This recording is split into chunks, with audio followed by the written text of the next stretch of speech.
कराची में मखदूश इमारतों के खिलाफ क्रैकडाउन जारी। 51 मखदूश इमारतों में से 11 को खाली करा दिया गया। लियारी में गिरने वाली बिल्डिंग के साथ वाली इमारत का मलबा भी गिरने लगा। इलाके में खौफ की फजा बरकरार। ली मार्केट में भी इमारत लरजने लगी।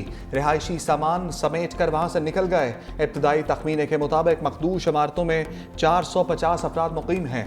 जिला इंतजामिया की मदद से अब तक 6 इमारतों की तोड़ फोड़ शुरू की जा चुकी। दूसरी जानिब लियारी में 5 मंजिला इमारत गिरने से कुछ मिनट पहले की वीडियो सामने आ गई। पिलर्स के टूटने के कुछ देर बाद 5 मंजिला इमारत जमीन बोस हो गई। गैराज में मौजूद लोग बाहर निकले। इमारत में से कुछ लोग ही बाहर निकलने में कामयाब हुए।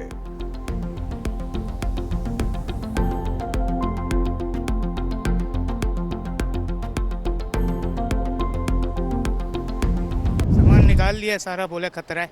हमारा सामान अंदर है और हमारा बिल्डिंग बच्चों के कपड़े कुछ भी नहीं छोड़ने दिया।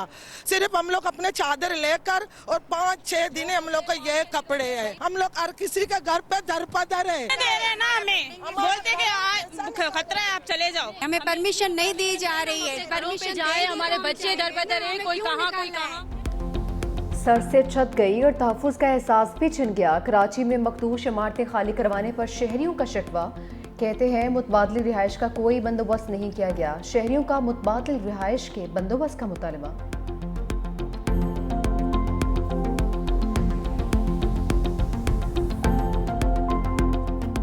51 ऐसी इमारतें हैं जो कि बहुत ही संगीन सूरत हाल है। उसमें से जो 11 कोई इमारतें वो खाली करवा ली गई हैं। अब इसमें तो हर शख्स को हुकूमत जगह फराहम करे। मैंने कहा जैसा 740 इमारतें हैं तो 740 इमारतों में से चीफ मिनिस्टर साहब ने ये फैसला किया है कि जो चंद जगहें अवेलेबल हैं हुकूमत के पास, उनमें से जो जरूरतमंद होंगे, हम समझते हैं कि जिनके पास कोई और शेल्टर नहीं है, तो गवर्नमेंट कंसीडर करिए कि उनको कोई ना कोई अल्टरनेट फराहम किया जाए।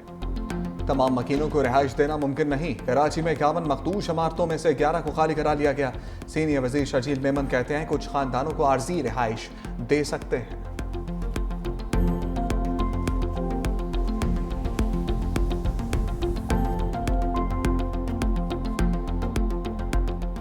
इस मखदूश बिल्डिंग के लवाहिकीन बचे हैं, उनके लिए हम 80-80 गज के प्लॉट का ऐलान करते हैं। लोगों की इसी तरह से मदद कर सकते हैं, उनके जख्मों पर मरहम रख सकते हैं और इस मुश्किल घड़ी में हम इनको अकेला नहीं छोड़ेंगे।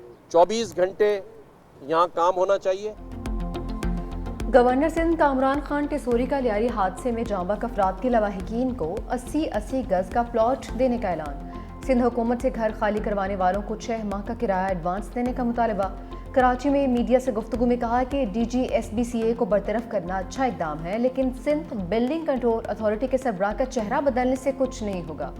निज़ाम बदलने की ज़रूरत है। सरकारी रिहायशी स्कीमों में ताख़ीर की वजह से शहरी पोषण लेने पर मजबूर होते हैं। सिंध हुकूमत ने गुज़िश्ता 20 साल में किसी रिहायशी मनसूबे में तरक्याती काम मुकम्मल नहीं किया।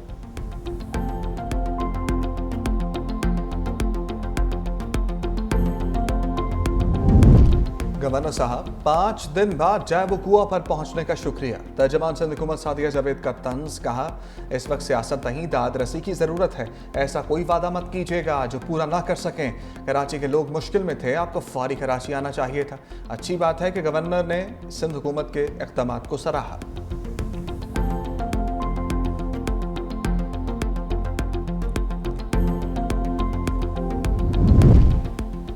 लियारी में इमारत गिरने का सानिहा करप्शन, लालच और बेहिसी का नतीजा है। आबाद 700 दिनों में मखदूश इमारतों की तामीर नौ के लिए तैयार है। बिल्डर्स तंजीम आबाद के चेयरमैन मोहम्मद हसन बख्शी की प्रेस कॉन्फ्रेंस। कहा लियारी में इमारत गिरने का सानिहा करप्शन, लालच और बेहिसी का नतीजा है। सिंध हुकूमत ने आज तक कोई मौसर कानून साजी नहीं की। सीनियर नायब चेयरमैन सैयद अफजल हमीद ने कहा कि लियारी वाक़े के मकाम पर इंतजामिया की कोई नुमाइंदगी नहीं थी। जाए हादसा पर गफलत खुलेआम नजर आई।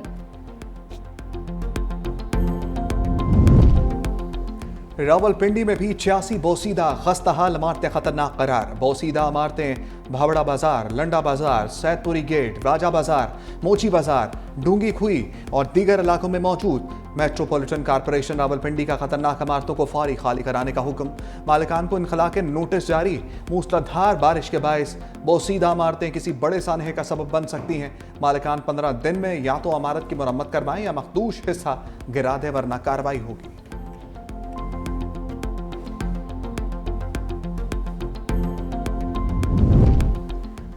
कराची के इलाके डिफेंस में फ्लैट से अदाकारा हुमैरा असगर की लाश बरामद। पुलिस के मुताबिक अदाकारा घर में 7 साल से अकेली रहती थी। किराया ना देने पर फ्लैट के मालिक ने अदाकारा पर केस कर रखा था। अदालती बैरफ घर खाली करवाने पहुंचा, दरवाजा तोड़ा तो सामने लाश पड़ी थी। लाश 15 से 20 दिन पुरानी थी। पोस्टमार्टम के लिए भिजवा दी गई। इब्तदाई तहकीक में मौत की वजह का तायुन नहीं हो सका।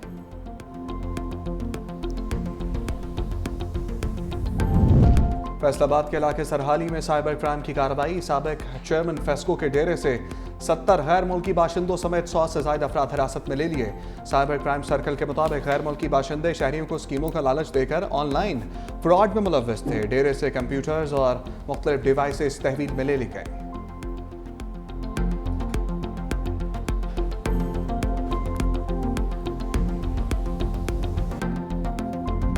लाहौर समेत पंजाब के मुख्तलिफ इलाकों में गरज चमक के साथ बारिश। लेस्को के मुतादिद फीडर्स ट्रिप कर गए। कई इलाकों में बिजली गायब। लाहौर में बारिश के बायस छतें गिरने से 5 अफराद जख्मी। जहानिया में बारिश के बायस करंट लगने से बच्चा जाम भाग। पत्तोकी और फूल नगर में बारिश के बाद सड़कें तालाब बन गई।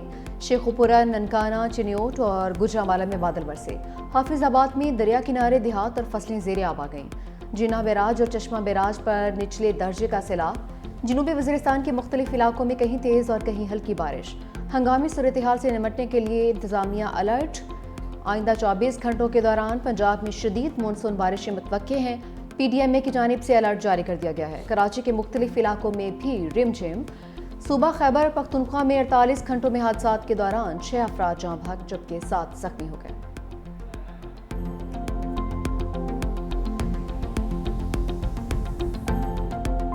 जो है इन्वेंट हो गया और उसके पीछे एक एस्टेब्लिशमेंट थी जिसमें जुडिशियल एस्टेब्लिशमेंट और मिलिट्री एस्टेब्लिशमेंट ने मिलकर मियां नवाज शरीफ को घर भेज दिया, उनके खिलाफ केस बनाए, उनको कैद कर। ये मिलिट्री एस्टेब्लिशमेंट और सिविलियन एस्टेब्लिशमेंट इस मुल्क को जो है मिलके इस सारे बहरान से बाहर निकाल रही हैं, जहां पे सारी चीजें मफकूद हों, जो नॉन एग्जिस्टेंट हों। आप कहते हैं मियां नवाज शरीफ इंटरवीन करें, बस बताएं ना, जरूर हो, लेकिन कहीं पे किसके साथ इंटरवीन करें? इन लोगों के साथ। पनामा के पीछे एस्टेब्लिशमेंट थी। नवाज शरीफ को घर भेजा गया। हुकूमत और एस्टेब्लिशमेंट मिलकर मुल्क को बहरानों से निकाल रही हैं। वज़ीर दिफा ख्वाजा आसिफ की प्रोग्राम हेड-ऑन में गुफ्तगू। कहा कि तमाम मामला कामयाबी से चल रहे हैं। PTI के साथ क्या बात करें, कोई संजीदा ही नहीं है। ये कहते हैं सब कुछ भाड़ में जाए, हमें तो बानी PTI ही चाहिए है। अली अमीन गंडापुर जब भी मिलते हैं तो दूध और शहद की नहरें बहती है। जब खैबर पख्तूनख्वा में जाते हैं तो रवैया ही बदल जाता है।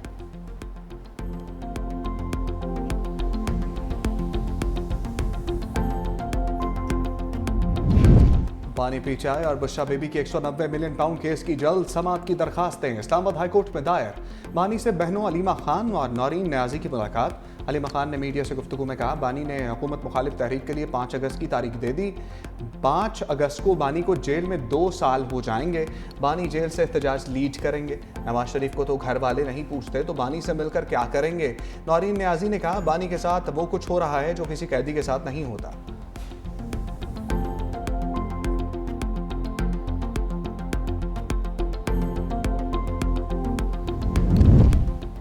सारा टब्बर बानी PTI से मुलाकात करता है और हुक्म करें क्या करें। वज़ीर इत्तलात पंजाब अस्मा बुखारी का अलीमा खान के बयान पर रद्द अमल। कहा, मतलब क्या जेल में एक जलसे का इंतजाम कर दें जिसमें बानी PTI जेल से कैदियों से खिताब फरमा सकें। पंजाब में अब कानून सबके लिए बराबर है। लाहौर ट्रैफिक पुलिस ने वज़ीर आला पंजाब की बेटी का चालान करके कानून की हुक्मरानी का सबूत दिया है।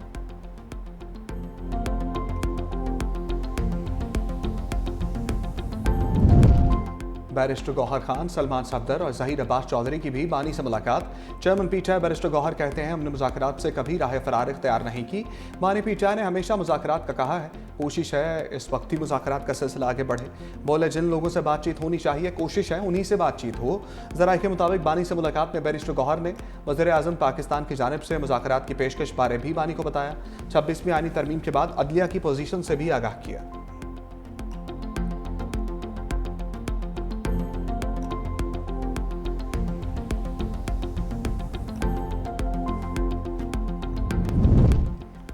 पेशावर हाई कोर्ट ने इलेक्शन कमीशन के खवातीन और अक़लियत से मुतालिक दोनों एलामिये कलअदम करार दे दिए। मुस्लिम लीग नून की जानिब से मखसूस नशिस्तों से मुतालिक दायर दरख्वास्त पर महफूज फैसला जारी कर दिया।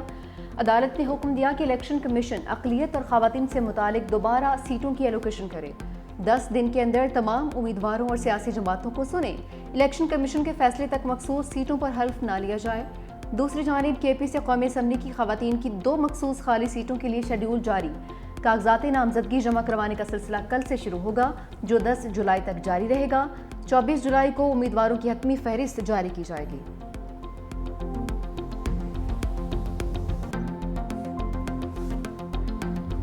इस्राईली वज़ीर-ए-आज़म नेतन्याहू की अमरीकी सदर से मुलाकात। 2 रियासती हल से इनकार। बोले सिर्फ उन फ़लस्तीनियों की हुकूमत चाहते हैं जिनसे इसराइल को ख़तरा ना हो। सिक्योरिटी की जिम्मेदारी इसराइल के पास ही रहेगी। ऐसी कोई रियासत कबूल नहीं जो इसराइल की तबाही का सबब बने। इस्राईली वज़ीर-ए-आज़म ने भी अमरीकी सदर को अमन के नोबेल इनाम के लिए नामजद कर दिया। ट्रंप ने कहा ईरान मुज़ाकरात के लिए तैयार है। ईरानी एटमी तंसीबात को मुकम्मल तबाह कर दिया है। उम्मीद है ईरान पर एक और हमला नहीं करना पड़ेगा। हमने पाकिस्तान और भारत की जंग रुकवाई। दुनिया में जंगें रुकवाने की मुसलसल कोशिशें कर रहा हूँ। यूक्रेन जंग ना रोकने पर रूसी सदर से नाखुश हूँ।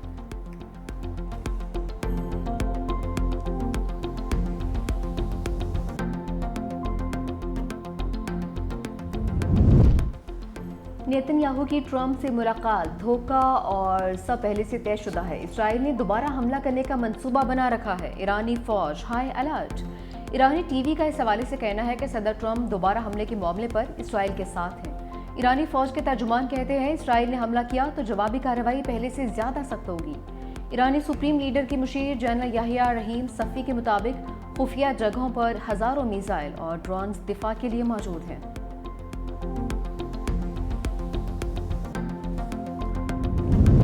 गाजा में इसराइली बर्बरियत जारी। 24 घंटों में 49 फ़लस्तीनी शहीद। इमदाद लेने के लिए खड़े 8 फ़लस्तीनी भी शामिल। शुमाली गजा में रात गए फ़लस्तीनी मुज़ाहमतकारों का इसराइली फ़ौज पर हमला। 5 इसराइली फ़ौजी हलाक, 14 ज़ख्मी और 1 लापता हो गया। इसराइली मीडिया रिपोर्ट्स के मुताबिक गजा के शुमाली इलाके बैत हन्नून फ़लस्तीनी मुज़ाहमतकारों ने बख्तरबंद गाड़ी को धमाके से निशाना बनाया, जिसमें इसराइली फ़ौजी सवार थे। इसराइली रेस्क्यू फोर्स के पहुंचने पर इसे भी निशाना बनाया गया।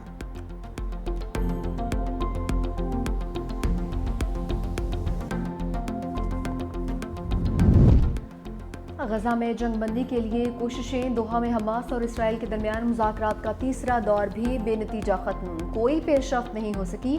चौथा दौर आज होगा। व्हाइट हाउस के मुताबिक अमरीकी एलची विटकोफ इस हफ्ते दोहा जाएंगे। इसराइली वज़ीर दिफा इसराइल कार्ड्स का कहना है कि हमास के साथ 60 रोज़ा जंगबंदी हो जाएगी। 75% गजा खाली कर देंगे। हमास के साथ जंगबंदी में 10 जिंदा यरगमालियों की रिहाई यकीनी बनाई जाएगी और मुर्दा असीरों की बॉडीज भी वापस लेंगे।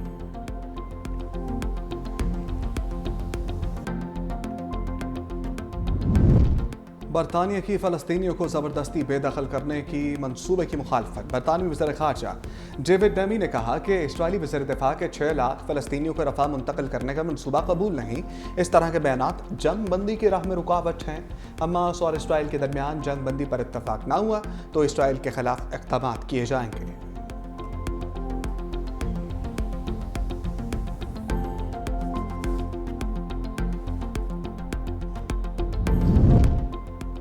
ईरानी वज़ीर ख़ारजा अब्बास इराक़ची की सऊदी अरब आमद। मक्का मुकरमा में सऊदी वज़ीर ख़ारजा फैसल बिन फरहान से मुलाकात।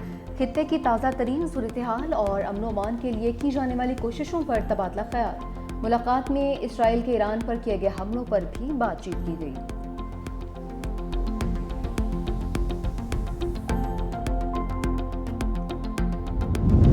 कतरी शहजादी कोहपेमा शेख आसमा सानी को पाकिस्तानी कोहसारों और सियाहत की ब्रांड सफ़ीर मुकर्रर कर दिया गया। वज़ीर-ए-आज़म शहबाज शरीफ ने कतरी शहजादी को ब्रांड सफ़ीर मुकर्रर किया। कहा कतरी शहजादी को पाकिस्तान के पहाड़ों सियाहत की ब्रांड सफ़ीर मुकर्रर करते हुए खुशी हो रही है।